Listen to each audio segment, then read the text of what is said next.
I got your hard drive. You really think this a game? See that? I got your hard drive. I need 2 million. You got 1 week, and then I'm gonna start dropping songs. This is Carlos J. Ramsey. Hello, people. How's it going? It's going really good. I'm going to speak for the people and tell you that we're doing really well tonight. Awesome. Yeah. So you are a director, writer, actor. Yeah, that's what some would say. Yeah, that's what I just said.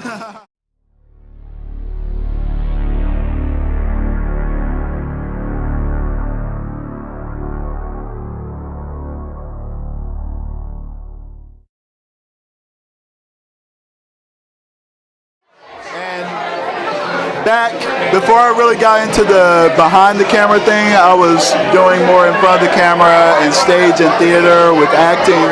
So I just felt like it was only appropriate that like the first film that I create, my first feature film should be something that's like a culmination of my own experiences. So that's how I came up with Ascend, which is the film. What's it called? It's called Ascend. Nice. Where can we find it at? Well, that's the thing. Right now it's sort of in the development phase. Oh, fantastic. So we're shooting some as we go because I own a production company and a post-production company. Okay. So we're sort of creating this film in-house, and then we're going to take it to Sundance and all these other festivals to see. Sundance Film Festival, you guys. Look for it there sometime soon. Absolutely. Awesome. Thank you so much for hanging out. I would say probably look for it not this year coming up, but next year at Sundance. We'll let you guys know. We'll keep them posted on your behalf, Carl. I waited 10 years to give up my portion of a screenplay for a movie supposedly entitled Ascend. I was never able to do that, because what felt wrong then, I now know is completely valid in a court of law. Ramsey thought that he could claim his side of the screenplay by coming up with the title and a few character names. Initially, I completely believed him. Other than that, I have never seen or heard a word he has written for an actual screenplay.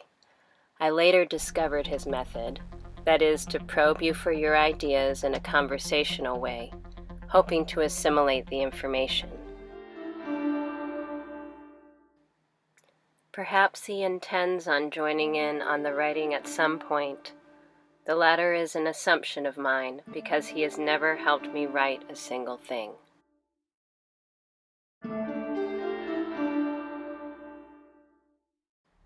To make an awfully long story short, what he told me for nearly a decade to my face was very different from what he was saying behind my back.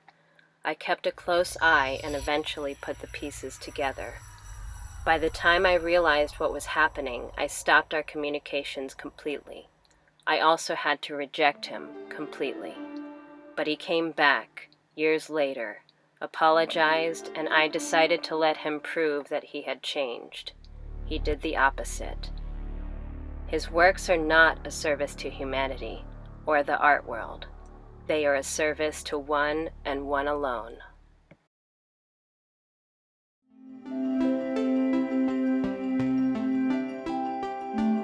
One of the hallmarks of the good con artist is that it never feels like they're taking advantage of you.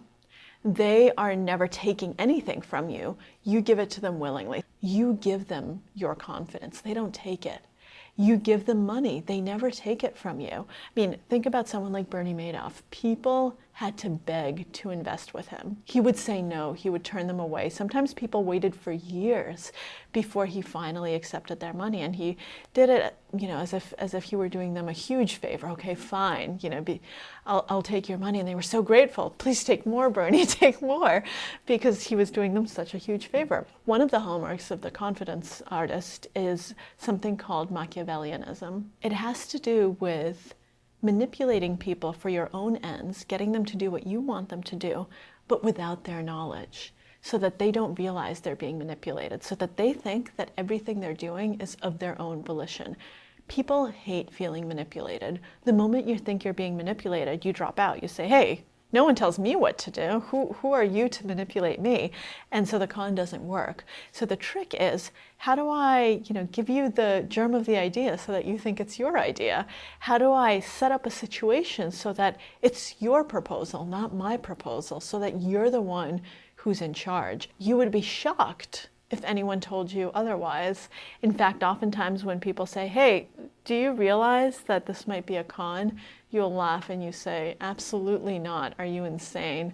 This is totally legitimate. Besides, it was my idea. We are fully capable of understanding that if something is too good to be true, it is, if it's happening to someone else. But when it's happening to us, we can't be objective because nothing is too good for us. We deserve it.